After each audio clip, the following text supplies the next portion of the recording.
Olá para você que está acompanhando o nosso programa pela TV Indaiá, canal 26, UHF, ou que está em casa aí acompanhando pela internet no www.tvindaiá.com.br. Papo Livre no ar, hoje com o Dr. José Roberto Stefani, que é o secretário de saúde aqui de Indaiatuba.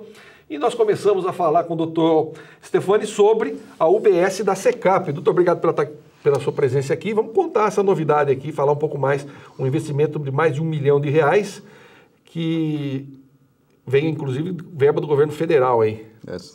O prazer é meu de estar aqui junto à TV, junto à população.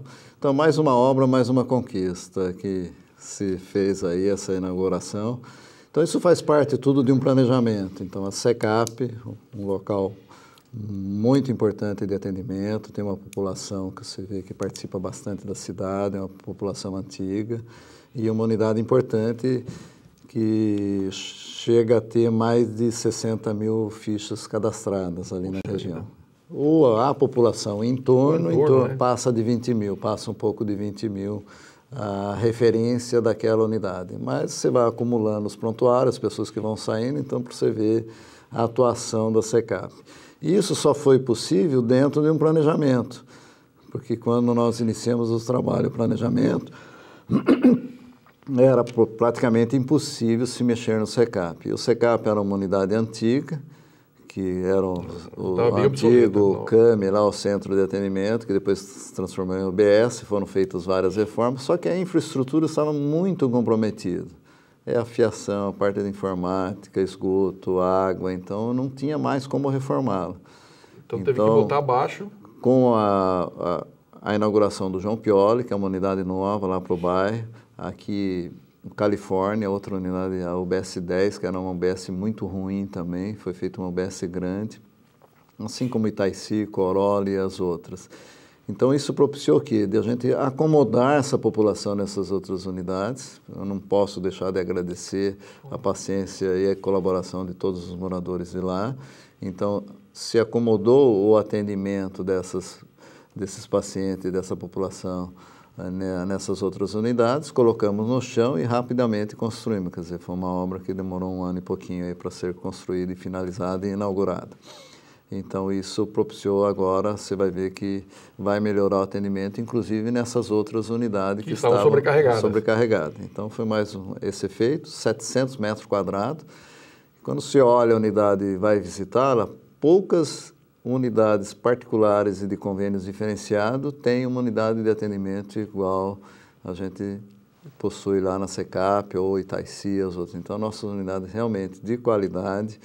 Então, a administração se empenha ao máximo de se trabalhar tudo com qualidade. Quando a gente fala de material de odonto, que nem as próteses que é fornecido, é igual de consultório particular. Você não vai ter um material diferenciado só porque é do serviço público. Porque é do serviço público. Então, isso nos deixa muito felizes e essa é mais uma entre as muitas conquistas nossas aí. Nós estamos num período de inverno, já entramos no inverno brasileiro e tem a tal da gripe agora que está pegando todo mundo aí, a N1. Como é que está a campanha da gripe? A campanha da gripe, ela se estendeu agora até o dia 26, então a gente segue aí a determinação da vigilância e de São Paulo e do Estado. Então se estendeu. E aqui eu chamo a atenção de novo que essa vacina é importante. Acho que hoje nós estamos discutindo muito a questão dos recursos disponíveis, a questão da água, de energia elétrica, de controle de dengue, de tudo isso daí. Inclusive a ONU publicou agora como cidade resiliente Exatamente. Então, a população tem que estar envolvida e o Reinaldo e a administração envolve sempre os moradores e o munícipe tendo como foco essa participação e essa integração. Então, a utilização dos recursos de uma maneira correta é muito importante. Quando você fala em dengue, o que acontece? A população tem que ajudar também. Quando a gente fala em recurso hídrico, a população tem que ajudar. Quando a gente fala em energia elétrica, idem. E todo esse planejamento baseado e integrado com a população. Então, isso é muito importante. Para você ter uma ideia, a dengue, Se a gente não, o morador não for lá tirar os criadouros de dentro de casa, não existe outra ação que se resolva. Nesse período aí crítico, a região central tivemos vários casos, inclusive com morte, infelizmente, da região central.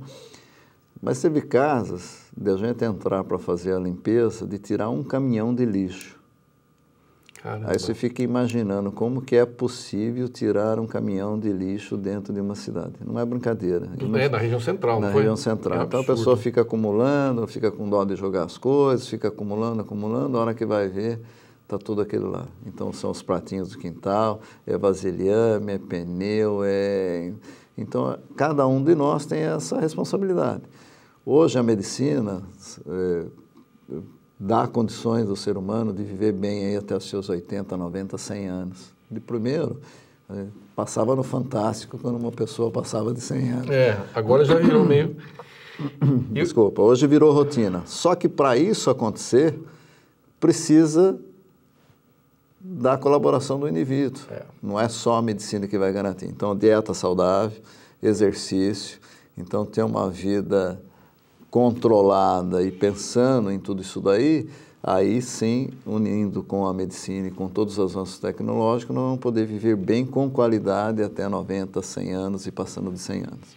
Eu me lembro que eu participei de uma palestra recente, não faz muito tempo não, mais de um ano, e o médico geriatra, especializado em geriatria, ele estava dizendo que a partir de 2020, a média de vida do brasileiro pode chegar a 120 anos. Eu falei, daí ele fez umas contas, mas de qualquer forma, passou de 100 anos já é lucro total, né? Principalmente para a gente que passou dos 50, que tem mais passado do que futuro, a gente já começa a achar isso com uma certa, como é que se diz, uma certa alegria encarar uma situação como essa. Mas se não fizer a parte também, não tem o que aconteça, não adianta. Falando sobre dengue, nós tivemos, acho que, um dos piores índices de dengue, o Brasil inteiro, principalmente a nossa região, Campinas, nós tivemos um dos piores índices de dengue dos últimos anos. Foi como é que se diz? Foi um surto, realmente, uma coisa absurda. E agora, claro, entrou o invernão, nós não estamos vendo ninguém falar de dengue, mas é agora que precisa se combater a de Itacuja, não é não? Com certeza, Indaiatuba foge disso daí porque os nossos números foram os melhores da região e os melhores comparado aí, quer dizer, cresceu, mas um crescimento aí você vê pequeno se comparado aí com a região. E aqui a gente tem que agradecer a toda a equipe da dengue que trabalha, o Piveta, o Ulisses e todos os colaboradores aí, que o trabalho nós já estamos pensando no ano que vem. E os moradores, os munícipes têm que pensar dessa maneira também. Não é porque quando o problema se afasta, a gente tem uma tendência de relaxar. Relaxar, é verdade. Não tem o guarda lá, caiu o radar, começa a correr. Vamos correr. Então, o ser humano, infelizmente, é desse jeito. Então, nós precisamos manter o trabalho, não custa uma vez por semana, fazer os cuidados que nós já estamos bem habituados, aí, bem conscientes dessa necessidade. Para que chegue o ano que vem e tenha um surto menor. Quer dizer, livre da dengue, por enquanto, nós não estamos vendo perspectiva de se ficar livre da dengue. Por espaço de tempo, até sair uma vacina, ter outros nomeios. Mas nós podemos controlar e a nossa atitude vai dar o diferencial para o ano que vem. Então, essa atitude e esse trabalho. A secretaria não para de trabalhar. Então, nós já estamos trabalhando. Você vê que é considerada uma cidade modelo. Quando a gente passa e participa das reuniões fora aqui, Indaiatuba serve como modelo das ações a serem implementadas. Então, são inúmeros projetos, então tem atividade o ano inteiro, desde o cata-bagulho, que é feito junto com as outras secretarias. Então, realmente, é essa ação intensa e unificada para se minimizar esse problema. Uma das coisas que eu vejo é que a dengue, na verdade, gente, como o doutor falou aqui, não depende de ninguém, depende de você na sua casa resolver isso, porque é um absurdo. Imagina só tirar um caminhão de lixo, de sujeira, de entulho que tem, de tranqueira na casa de uma pessoa. O Piveta contou que tinha 15 focos de dengue ali ativos no centro da cidade. Todo mundo acha que dengue é periferia, que nada, está em qualquer lugar. É uma questão de educação, de você cuidar do seu quintal. E assim, gente, não adianta nada. O ano que vem, hora que chegar o verão de novo, começar a ter os casos de dengue, falar, ao governo, eles. Não tem eles, é você. Essa história de eles, eu fico muito bravo quando alguém fala assim, porque eles tinham que ver. Eles, quem é eles, né? Eles somos nós. É você que tem que se virar, não tem? Cada um tem que fazer a sua parte. Não faz, fica complicado, né? Bom, deixa eu ver aqui. Eu vou para um rápido intervalo. Daqui a pouco a gente volta, continua aqui falando com o Dr. José Roberto Stefani, que é sobre um novo hospital para Indaiatuba, um projeto fantástico. Nós vamos falar sobre a Conferência Municipal de Saúde e também vamos falar de uma reunião com vereadores que aconteceu esses dias e tem uma situação muito interessante sobre casos de sífilis. Olha só, uma coisa que eu achei que já nem existia mais, para dizer a verdade. Não devia ser uma coisa ínfima, mas não é tão desse jeito, não. Não sai daí, eu volto já já.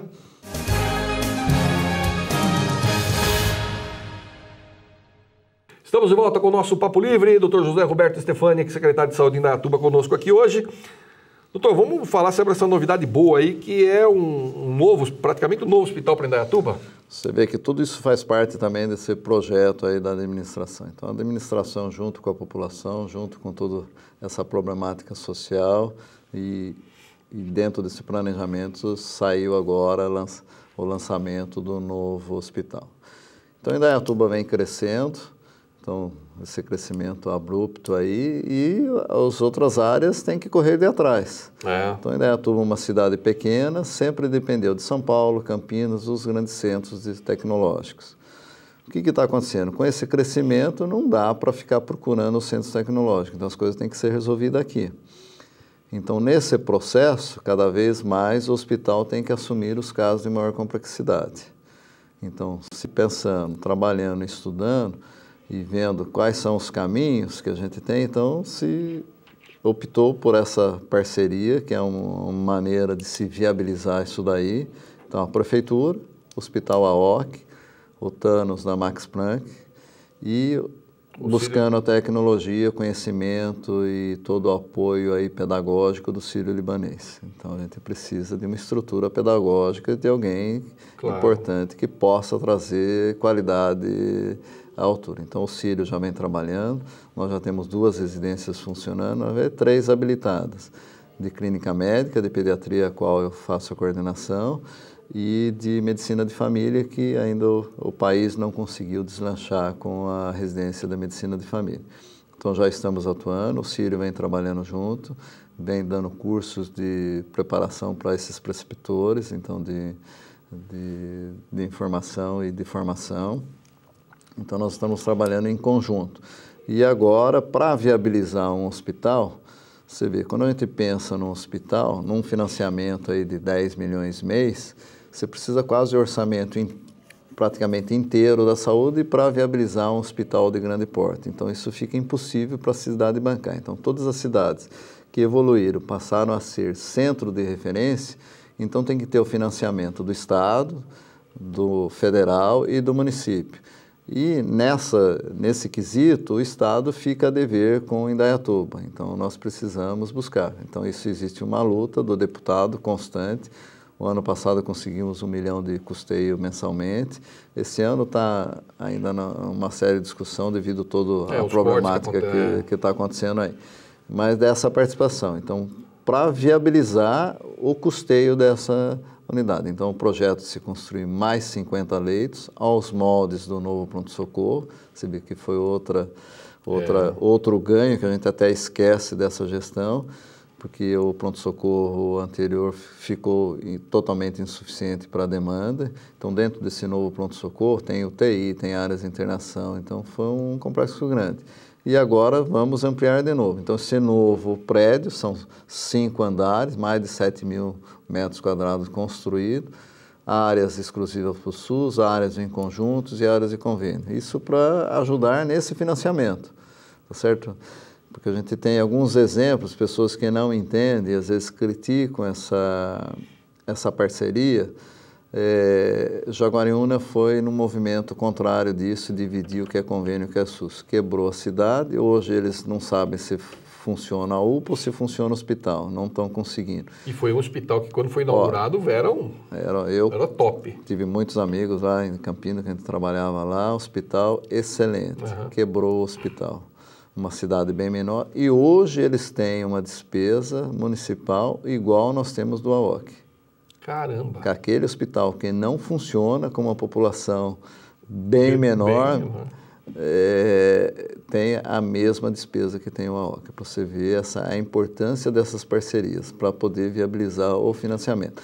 Aí vem aquela discussão, o AOC poderia dar mais, outro poderia dar mais. Todos nós poderemos dar mais. A questão de melhorar e poder dar mais, isso é uma situação constante da nossa vida, isso é uma busca constante. Então, tanto a AOC como o município, tudo vem fazendo o máximo esforço de se fazer essa transformação. E aliado aí ao Círio, e agora o Reinaldo, o nosso prefeito, buscou-se aí a parceria com os empresários. Então, os empresários de se ajudar aí nessa construção. Então, uma doação que vai ter um reconhecimento da instituição com, vamos supor, se esse empresário, ou conforme lá for determinado essa parceria, ele vai ter um desconto se futuramente precisar de uma internação na parte de hotelaria. Então, aquilo que seria a parte do hospital da hotelaria, daria um desconto para ele ou uma isenção dessa hotelaria e ele pagaria referente ao atendimento, ao material, medicamento, isso daí. Então, essa parceria está feita, isso já é fato.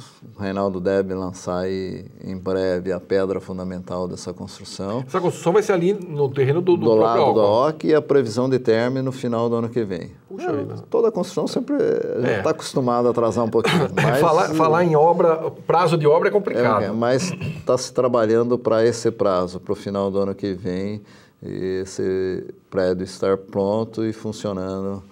Aí, nos conforme. O projeto está pronto tudo? E esse projeto vem junto com o projeto da Faculdade de Medicina. Então, Círio, Max Planck, então todo mundo está trabalhando, residência médica e trazer todo esse conhecimento tudo e sim instalar aqui a Faculdade de Medicina. Então, o Círio escolheu também Indaiatuba, por N razões também, para trazer aqui. E a gente fica muito satisfeito porque é uma parceria de alguém de muito peso. E ele esteve aqui nesse lançamento junto com os empresários e elogiou todo o nosso planejamento, o nosso trabalho aqui na atenção básica e nas ações de saúde. Então, acho que o Círio analisou uma série de requisitos e escolheu Indaiatuba para realmente construir e trabalhar junto aí nessa Faculdade de Medicina. Bom, para vocês terem uma ideia, esse novo hospital, ele fica na área do AOC, anexo ao AOC ali. Ele tem 7.500 metros quadrados de área total, dividido em 5 pavimentos. O primeiro andar terá 25 leitos para internação no SUS. O segundo andar terá outros 25 leitos para internação de pacientes com convênio médico. O terceiro andar será um andar da UTI e o quarto andar será o andar da maternidade. O custo total do investimento é de aproximadamente 20 milhões de reais, que vão ser rateados, aí vão ser divididos, como o próprio doutor Stefani falou, aí entre os parceiros aí, União, Estado, município e empresários. Então, todo mundo dá uma martelada ali para ajudar. Mas, e sucesso, vamos esperar aí que em breve a nossa faculdade Max Planck tenha aprovado aí também o seu curso de medicina, o que com certeza vai tornar Indaiatuba também um dos grandes polos educacionais do estado de São Paulo. Já mas eu tenho a impressão que com uma faculdade de medicina isso acaba criando com certeza. Vamos dizer assim, dando um peso maior para esse fator educacional na nossa cidade.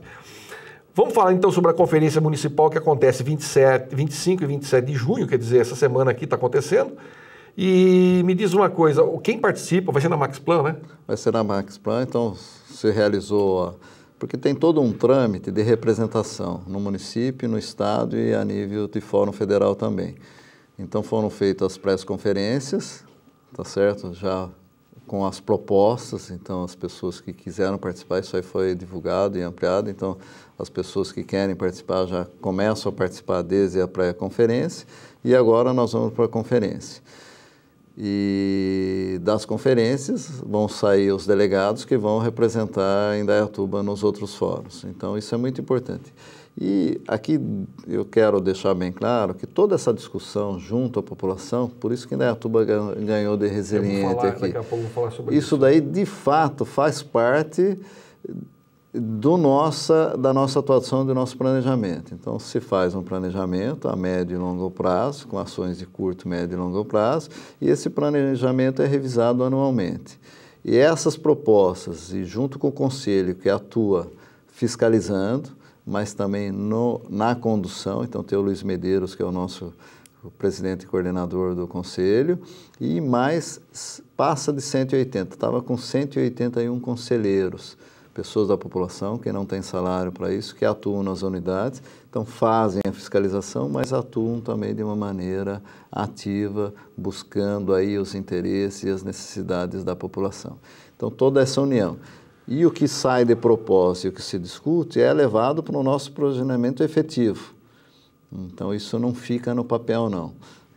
E o Conselho trabalha em harmonia porque sabe que realmente isso se acontece. Então, quinta-feira à noite agora temos abertura, então vamos trabalhar quinta, sexta e sábado, definindo aí as metas. Porque quando a gente fala de controle, medicação, vamos fornecer, privilegiar a população de Indaiatuba, não que não somos solidários às outras, mas o cobertor não dá para atender todo mundo. Mas nós temos que garantir o atendimento de Indaiatuba. Então, as restrições, aquilo que a gente vai fazer de controle, não é uma coisa imposta, é uma coisa discutida com a população e aí se chega num bom tom. Como que nós vamos fazer o controle? Vamos pedir isso de documentação, vamos fazer desse jeito. Então, tudo isso e todos esses encaminhamentos são discutidos nesses fóruns e pactuados de uma maneira a atender o máximo possível aí a população. É, muito interessante essa história, porque realmente a saúde em Indaiatuba é uma referência. Falar que ela é perfeita não é porque em lugar nenhum vai ser, mas aqui em Indaiatuba a gente pode dizer que a prestação desse serviço por parte do poder público está de parabéns e podemos dizer aí que está nota 10. Embora, como eu disse, nunca vai ser perfeito em lugar nenhum, porque a gente sabe que saúde é um problema muito sério, o buraco é muito grande e muito fundo, não tem o que fazer, né? A população cresce, os problemas aparecem. O doutor tem se referido aqui à questão de Indaiatuba ter sido escolhida pela ONU, está aqui no site das Nações Unidas BR. Indaiatuba, em São Paulo, é escolhida pela ONU como cidade resiliente do mês. O que quer dizer isso? Quer dizer que a escolha da cidade conta com a importância de buscar a resiliência para promover melhores condições de vida para os seus cidadãos, que partilham na plenitude de sua atividade e constituem uma base sólida para qualquer força na adversidade e na reconstrução da comunidade. Ou seja, é uma cidade que tem um foco na população, tem um foco nos seus habitantes e as suas ações governamentais trabalham nesse nível, trabalham nesse ritmo, nesse sentido, e aí sim a ONU reconhece isso como um trabalho formidável, e aí sim, Indaiatuba foi escolhida como cidade resiliente pelas Nações Unidas. Quer dizer, olha, é uma importância muito grande, porque é um reconhecimento do trabalho que vem sendo desenvolvido. Então não é só essa questão de que Indaiatuba é bonitinha, você passa na rua, maravilhosa, tal, não. Tem um porquê e tem vamos dizer assim, nós temos um patrimônio que é o patrimônio das pessoas que moram aqui e que fazem dessa cidade também ser o que ela é. Através de quê? Através de conselhos como esse que o doutor acabou de falar aqui, que dirige a saúde, que trabalha com afinco para que o poder público possa também corresponder às expectativas da população. Então não é aquela história do sujeito preso no gabinete, que ele acha que precisa daquilo não sei aonde e não sei aonde daquilo também. Então, não, é na base que se resolve e a decisão é tomada em cima, mas atendendo os interesses da pirâmide. Dois assuntos que eu achei muito interessante, um deles que me surpreendeu são os casos de sífilis e o outro de ações para reduzir a mortalidade infantil. Vamos falar sobre essa questão dos casos de sífilis. Que loucura é essa? Nós tivemos 180 casos no ano passado. Você vê, a cidade trabalha sempre com problema social. Infelizmente, nós temos um problema social muito grande. Você vê, quando você analisa a mortalidade infantil, você vê os Estados Unidos, que é um dos países que mais investe na medicina, 16% do PIB contra 8%, 7%, 9% dos países de primeiro mundo da Europa, não consegue ter uma mortalidade infantil igual à da Europa. Por quê? Porque tem um problema social muito grave. Você vê a repercussão do problema social em cima da mortalidade. Os casos de sífilis, de todo o DST-AIDS, AIDS, sífilis, hepatite, tudo, está muito associado aqui ao problema social da drogadição. Drogas. Então a pessoa se droga, não toma os seus cuidados. Também teve entre os jovens a questão, não, agora tem tratamento, toma um remedinho e fica bem, está tudo certo. Não é assim, os remédios têm efeito colateral, nem todo mundo se suporta bem, é uma infecção grave. Então, é um problema seríssimo. Então, tem a AIDS e vem de complemento a sífilis aí, que você fica, que se cura com o primeiro antibiótico que foi descoberto, que é a penicilina, que é o tratamento de escolha até hoje e mais eficaz contra a sífilis. Então, mas isso está baseado no comportamento. Então, a pessoa se droga, participa aí dessas festas, dessas reuniões, isso daí, sem controle, sem nada. Então, a gente chama a atenção de novo que isso precisa ser consciente, pode divertir. Acho que ninguém está aqui dizendo que ninguém vai divertir. Faça a sua diversão, mas tome seus cuidados, faça a sua prevenção, porque senão vai cair, vai deparar com uma situação gravíssima, que é a hepatite, que é a AIDS, que é a sífilis e um problema seríssimo aí. Outro assunto importante aí que a gente tem é a questão da mortalidade infantil. Então, Indaiatuba passa por todo esse processo. Eu sou neonatologista, eu posso dizer isso com muita convicção.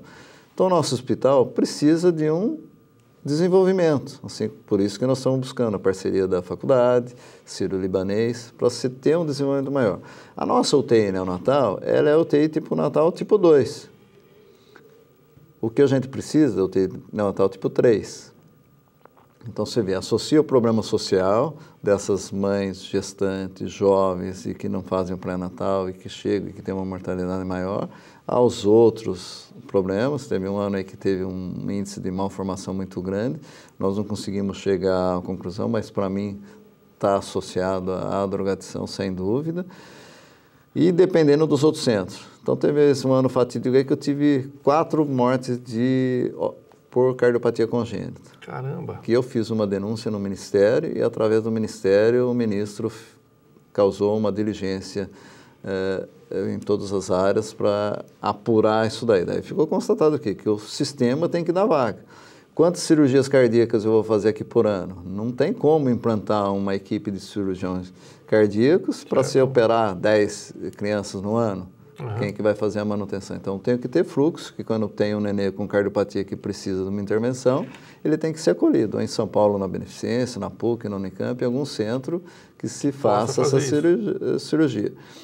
Então, nós precisamos evoluir e dependemos também, então, do fluxo para os outros centros, que com essa crise e tudo isso aí que nós estamos assistindo, às vezes você não consegue, infelizmente, vai parar na justiça, é uma briga, é poder judiciário e nós estamos juntos nessa briga para seguramente manter o melhor atendimento do ser humano. Então, tudo isso daí faz a mortalidade infantil hoje nossa, ela ficar de uma maneira controlada, mas ela não tem uma sustentabilidade efetiva, porque tem muitos parâmetros que fogem do nosso controle. Quer dizer, trazer mais tecnologia, depender de um fluxo dos outros grandes centros, então a gente ainda fica meio amarrado. Então, estamos trabalhando, fizemos toda uma revisão do pré-natal, desde a vacinação, que eu chamo aí a alerta de novo a vacinação, que foi prorrogada agora. Os grupos de risco têm que tomar a vacina contra a influenza. Isso é importantíssimo. Então, a gente chama de gripe os resfriados. Resfriado, você vai tossir, vai ter um mal-estar, ninguém morre de resfriado. Mas do influenza, da gripe verdadeiramente, pode morrer. Então, principalmente as pessoas de risco. Então, eu imploro aqui, peço quem tem filhos aí de 6 meses a 5 anos que faça vacina, gestantes, os idosos, que procurem. Até o dia 26 ainda estamos fazendo, talvez o Estado prorrogue um pouquinho mais ainda, mas vamos procurar fazer essa vacina. Então, o ano passado tivemos 180 casos de sífilis em adulto. E esse ano, até agora, 50 casos. Passamos um pouquinho de 50 casos. Então, estamos com um índice menor, mas não era para existir. É uma doença que eu achei que nem existia mais. Que nem existia mais. Falei. Então, estamos trabalhando, toda essa ação com foco, principalmente no pré-natal, que tem um outro ser que está vindo e que precisa estar... Coitado, não tem nada a ver com toda essa bagunça aí, merece uma condições dignas para chegar ao mundo em boas condições. Então, é todo esse trabalho e vamos conscientizar que precisamos fazer a nossa parte. Tá certo? Tá Eu acho certo. que precisa o setor público atuando e nós temos aqui uma administração que se empenha ao máximo para isso, faz tudo possível. Temos problemas de saúde, eu sou o primeiro a fazer crítica. Não vai dar para contentar ninguém. E todo esse trabalho não é fruto de uma pessoa, é fruto da administração junto com a população. E aí sim, nenhum time ganha por causa de um jogador. O time inteiro tem que jogar. Se não jogar o time, não vai para frente. Tá certo. Dr. José Roberto Stefani, secretário de Saúde, muito obrigado pela participação no programa. Volte sempre, que realmente debater um assunto como esse é muito importante para a nossa comunidade. Eu que agradeço aí de estar sempre junto à população e o compromisso junto com a administração aí de fazer o máximo empenho para termos ainda uma cidade cada vez melhor. Tá certo, então. Obrigado você aí de casa pelo carinho da audiência. Eu fico por aqui e a gente se vê no próximo encontro. Até lá, fiquem com Deus, muita paz. E não esqueça, acompanhe meu trabalho também no blog www.jairitaliani.blog.br e a nossa televisão, programação em tempo real no www.tvindaiá.com.br. Tchau!